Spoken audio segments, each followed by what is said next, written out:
Mətbuat Şurasında əməkdar mədəniyyətçisi Zöhrə xanım Əliyevanın jurnalist fəaliyyəti ilə bağlı böyük bir tədbir keçirilir. Biz Zöhrə xanımın fəaliyyətinə yüksək qiymət verərək onu diplomla təltif etmişik. O uzun illərdir ki, Azərbaycan televiziyalarında, mətbuatında mədəniyyət sahəsində çox dəyərli yazılar yazıb, verilişlər aparıb, Azərbaycan mədəniyyət xadimlərinin həyatını əks etdirəcək filmlərin müəllifidir. Mədəniyyət jurnalına rəhbərlik eləyib və onun rəhbərlik elədiyi hər bir media subyekti, media qurumu özünün fərqliliyi ilə, orijinallığından seçilib. Zöhrə xanımın bu yuvarlaq yubileyi olmasına baxmayaraq, o həmişə gənc, enerjili, ideya dolu və o ideyaları da həyata keçirmək üçün bütün ömrünü sərf edən bir insandır.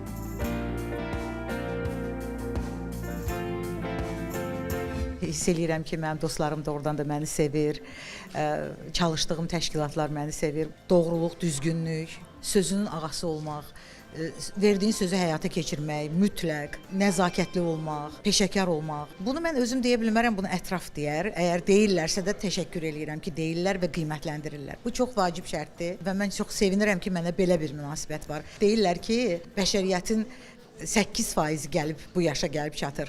Ona görə də mən sevinirəm və şükür edirəm ki, bu yaşa gəlib çatmışam. Bundan sonra əlbəttə ki, adam istəyir ki, elə bir iş görsün ki, o təcrübəsini bölsün, öyrətsin. Mənim də həyat təcrübəmdə, peşə təcrübəmdə müəllimlik var, müəllimlik təcrübəsi var. O yüzden mən fikirləşirəm ki, yəqin ki, bu yaşdan sonra bizə düşən, çiynimizə düşən vəzifələrdən biri odur ki, öz təcrübəvi bölüşəsən və öyrədəsən.